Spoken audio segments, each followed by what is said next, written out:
Guys, it's your boy Dre, back with another video. I wanted to tell you guys my experience about my first journey, my initiation with ayahuasca, how it impacted my life, how it changed my life. Visually, my mind is on a whole different level since I did the first ayahuasca ceremony. I actually did 3 so far as well, 3 initiations. But my journey to the first ayahuasca was very interesting. All my chakras, my third eye, you name it, was activated. My DNA was activated. My DNA was changed permanently to the point when I was able to see so many light orbs. This is my experience. I was able to see light orbs. People that passed away in my family, I was able to see them physically in this third round. I was able to communicate. My grandma that passed away, I was able to actually hug her. I'm trying to think about what took place. So forgive me if I'm stopping while I'm talking.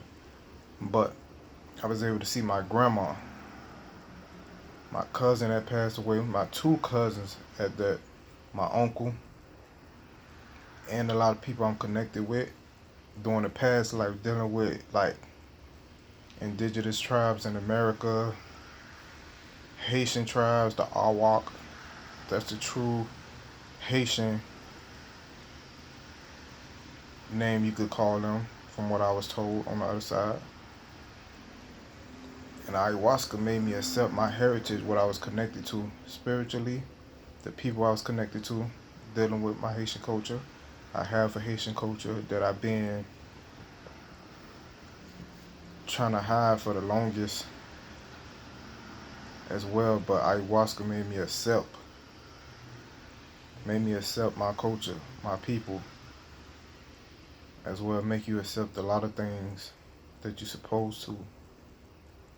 It made me let go materialism, stuff that you think that matter, like money.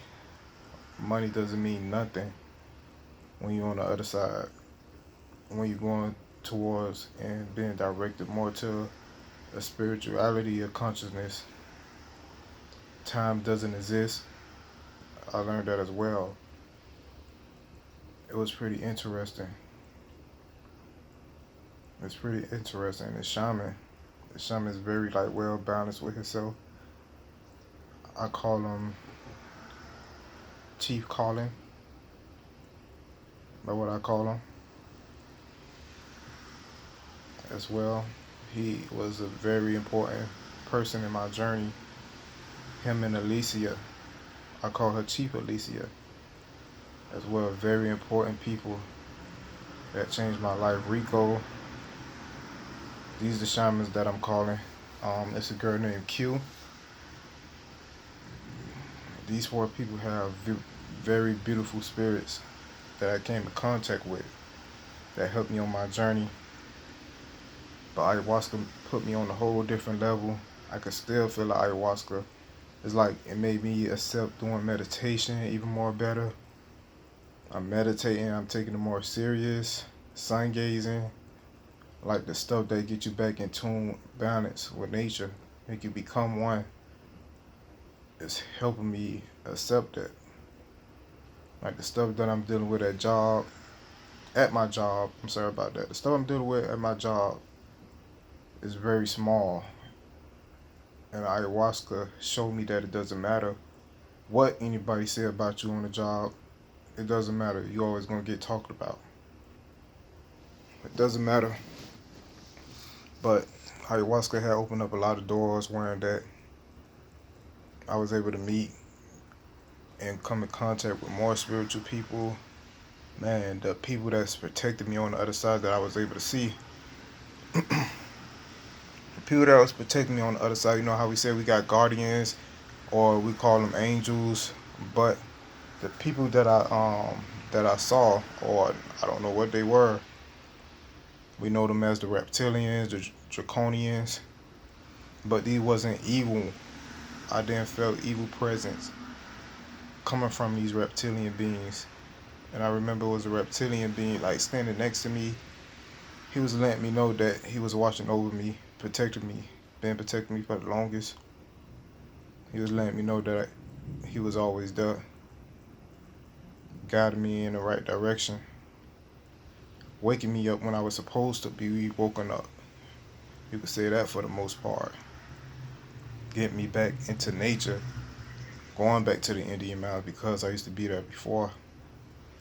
Also, during my first ceremony, took me back to a past life of me being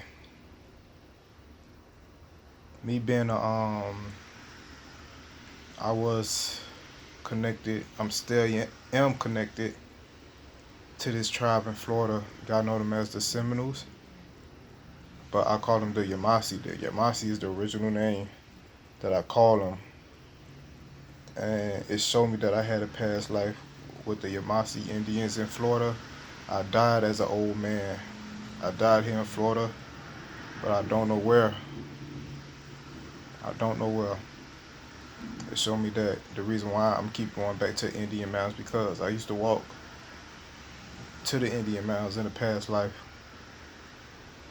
as well. That's why I'm revisiting the Indian Mountains over and over again.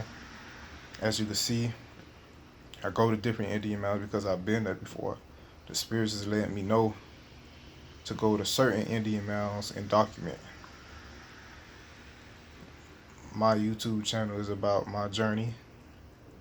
Nobody else, my experience, what I'm going through. I'm going to share videos like this with you guys dealing with my initiation. But I'm going to break the video down. I'm going to do 2 more videos as well because I got more to talk about with ayahuasca and what it had done to me as well. Like my ways of thinking has changed. The stuff that people worry about, materialism, chasing what success in this third realm, what we consider success. I said success, but success, shit really doesn't mean nothing. It's all about balance, connection, getting yourself back in line with Earth, nature. That's what it's all about at the end of the day. And that's where my mind is right now. The ship is me. I'm part of the ship. Well, we all are part of the ship. But yeah, that was my experience with ayahuasca. My first experience, but I will be breaking it down. My initiation I did as well. Ayahuasca made me turn into this elderly chief. It do something to me when I'm doing ceremonies one day. I can initiate people. I could have people to communicate with their loved ones on the other side. I can invite the so-called dead to the ceremony. I have the power to do that. I have the power to stop letting spirits come into the ceremony. I could keep evil spirits away, and I could control them. Those are my powers as well, and I'm learning to accept that. So it's nothing wrong with what I'm doing. It's nothing wrong. But you guys should look into the ayahuasca. Try to find somebody that's trustworthy that could take you on a journey and bring you back. But I'm learning as I go. But yeah. And also, my other past life I was part of the Lakota in North Dakota. It's a Lakota tribe. And I came in contact with a very important chief that was part of that tribe. That's what he taught me how to properly shake and greet another chief when you in his presence. He showed me that. He had brought other tribal members that fought against the U.S. government as well. And the room was so filled with so much energy, warrior energy, Chango, And I'm learning that all these deities is already within us, universal wise. It's already in us. So it's not no, oh, this deity is African. The original people carry the deity, the chakras, the heart chakra, throat chakra. We carry that already in us. It's universal. So they all belong to us. The energy belongs to us. We just got to get back to that energy and become one with it and accept who we are as a people. But there's nothing to be afraid of. But yeah, I just wanted to share that with you guys. Alright, that's it.